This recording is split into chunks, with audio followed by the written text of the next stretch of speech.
Exercise 2.2 on page number 31. Question number 1. If 2 sin A equal to 1 equal to root 2 cos B, where A lying between pi by 2 से pi, तो ये देखकर कौन सा quadrant समझ में आता है? Second quadrant. A is in second quadrant. B lies in 3 pi by 2 से 2 pi. Fourth quadrant. उनकी पोजीशन दे दी है एंगल की. Find the value of tan A plus tan B upon cos A minus cos B. Solution. पहले जो दिया हुआ है लिख लेते हैं. Given that number 1 2 sin A is equal to 1. अलग-अलग करके लिखते हैं. तो this gives sin A is equal to 1 by 2.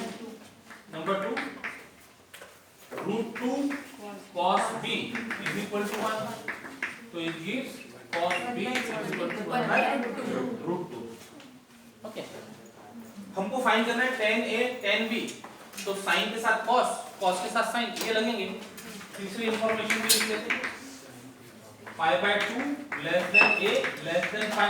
That is pi A lies in second quadrant. और number 4 3 pi by 2 less than B less than 2 pi. That is B lies in fourth quadrant. तो जो भी data है वो data को हमने mention कर दिया. इसके पहले जब हम प्रॉब्लम सॉल्व कर रहे थे तो राइट एंगल ट्रायंगल तैयार कर रहे थे और राइट एंगल ट्रायंगल को देखते हुए हम बाकी के रेशोज लिख पा रहे थे. अभी हमारे पास आइडेंटिटीज है. आइडेंटिटीज की हेल्प ले लेते हैं.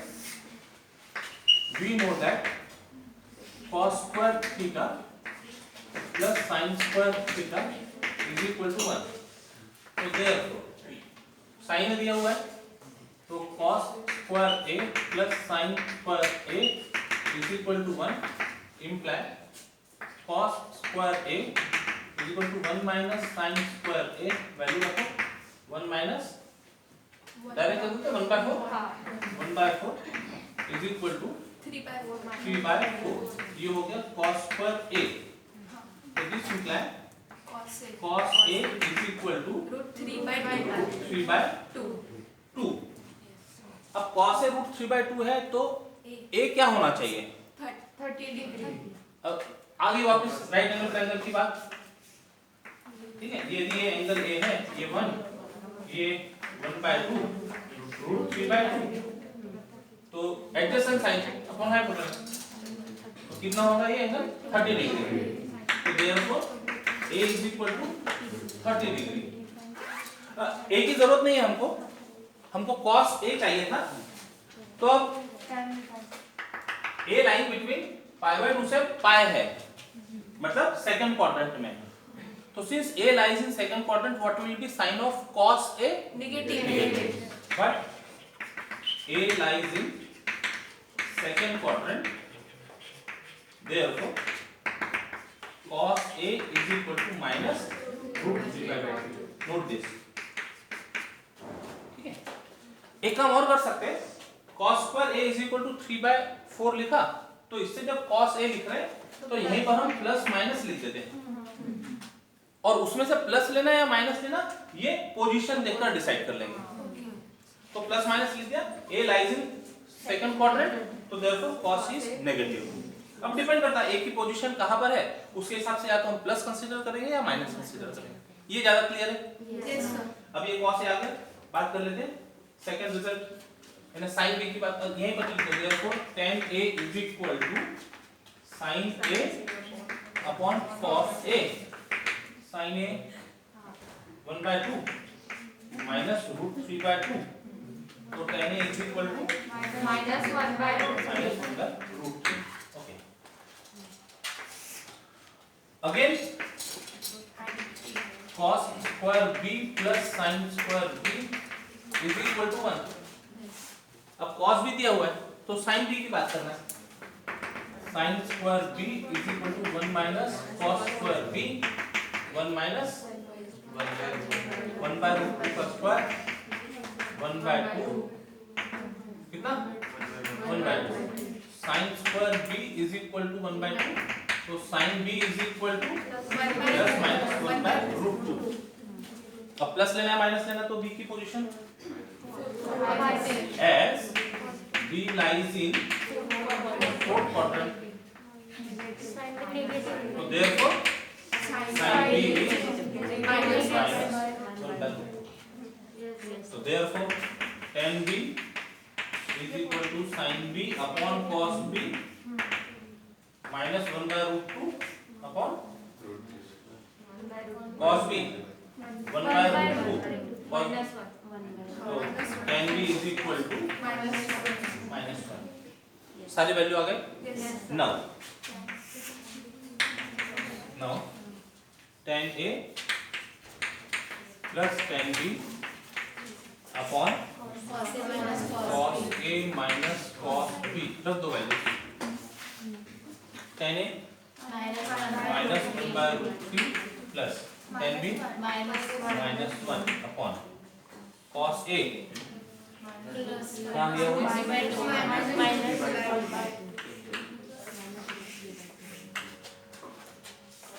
यहाँ से क्या लिया था?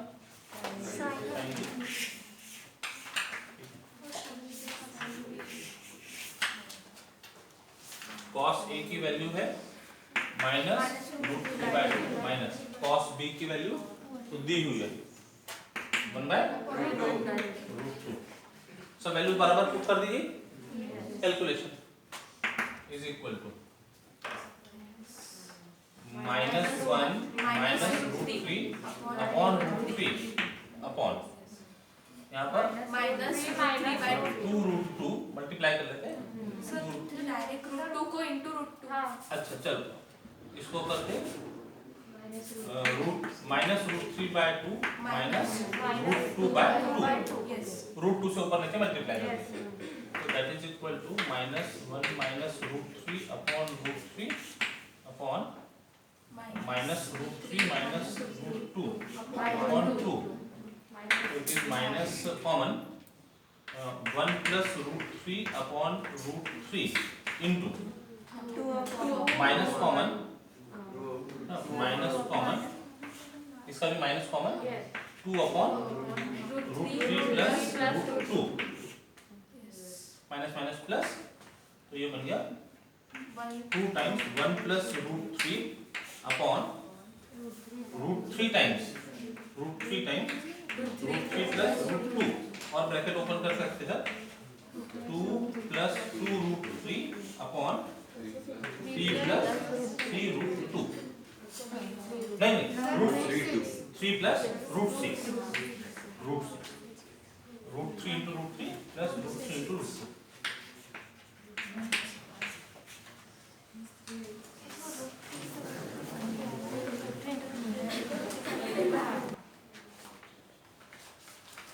Question number 4, eliminate theta from following. इसका फोर्थ एग्जांपल लेना है। x equal to 5 plus 6 cosec theta, y equal to 3 plus 8 cot theta. Eliminate theta मतलब थीटा से रिलेटेड जो भी फंक्शन होंगे थीटा एलिमिनेट करने के बाद we must have relation between variables x and y with some constant. ये जो फिक्स कांस्टेंट होंगे वो रह सकते हैं।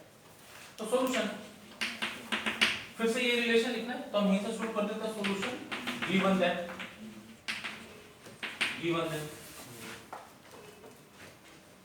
अब कोसेक और कॉट को एक तरफ रखकर बाकी की चीजों को इधर शिफ्ट करते हैं, तो this gives x minus 5 is equal to 6 cosec theta and y minus 3 is equal to 8 cot theta.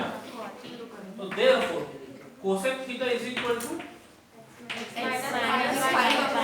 x minus 5 upon 6 and cot theta is equal to अब इनको रिमूव कर रहे हैं, तो इनसे रिलेटेड आइडेंटिटी रिकॉल करो। We know that 1 plus cosec square theta. और थोड़ा सा ठीक कर देते हैं, इसको एक पैटर्न में लिख लेते हैं। दोनों cos स्क्वायर थीटा वैल्यू यहाँ पर भी वैल्यू पुट कर सकते हैं। हम इसको थोड़ा सा ठीक करके लिख देते हैं।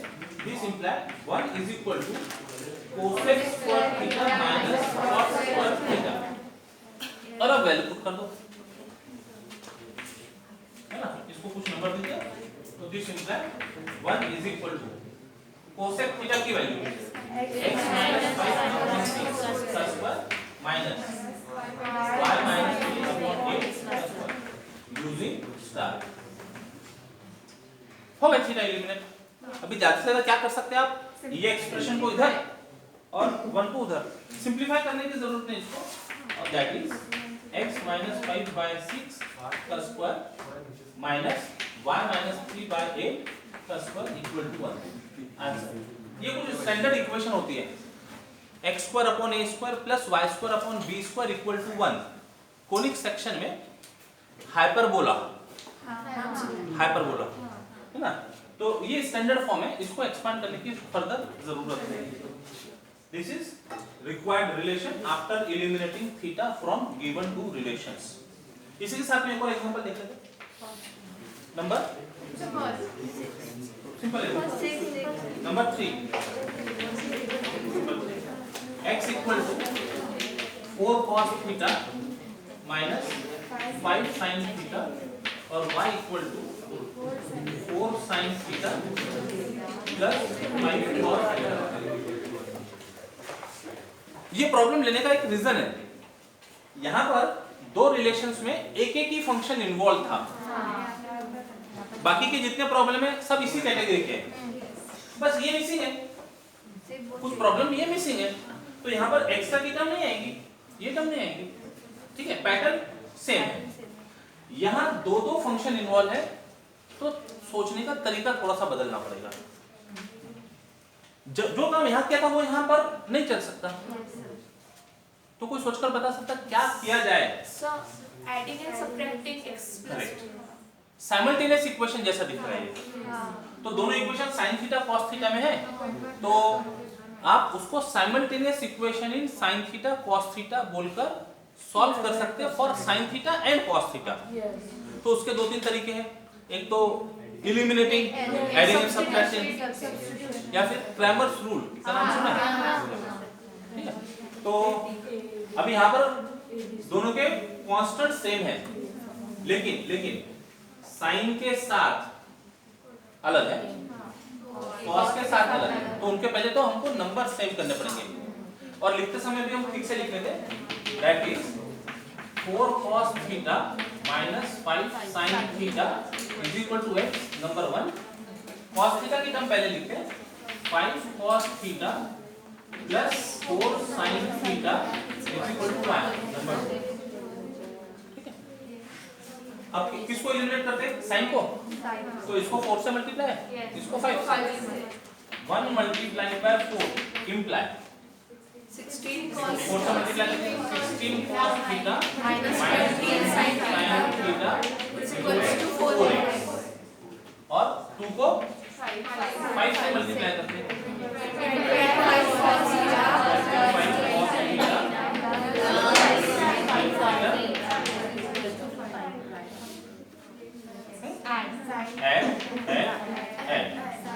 ऐड कर दिए, तो ये तो कैंसिल हो गया, 0 हो गया, कितना बनाइए 41 cos theta is equals to 9 नहीं होगा 4x plus 4x plus 5y, so therefore cos theta is equal to 4x plus 5y upon 41।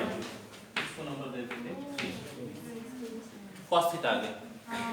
अब sin थीटा के लिए सब्ट्रैक्ट कर रहे हैं, अब फिर दो तरीके हैं, आपको cos थीटा मिल गया, आइडेंटिटी है आपके पास में, लेकिन बड़ा काम हो जाएगा, इसका स्क्वायर करना, सिंपलीफाई करना बड़ा काम हो जाएगा, अवॉइड करो। जैसे यहाँ पर sin को एलिमिनेट किया वैसे cos को एलिमिनेट करते हैं, अब cos के नंबर सेम करते हैं और सबट्रैक्ट करेंगे। फर्दर क्या करते हैं, 1 मल्टीप्लाई बाय 5, अब इनको सेम करना चाह रहे हैं, तो क्या हुए 20 cos theta 25 sin theta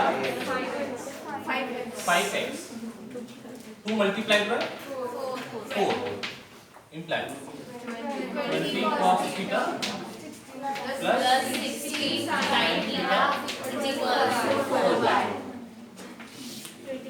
Minus subtract कर रहे हैं, ओके। तो ये part 0 minus 41 sin theta 5x minus 4y. so therefore sin theta is equal to 5x minus 4y upon minus 41। इसको नंबर दे देते हैं, वो प्रॉब्लम से डिफरेंट है। अब sin थीटा और cos थीटा तो है, इनसे रिलेटेड आइडेंटिटी रिकॉल करो। We know that cos square theta plus sin square theta equal to 1। So this implies, put the values, 4x plus 5y upon 41 plus square plus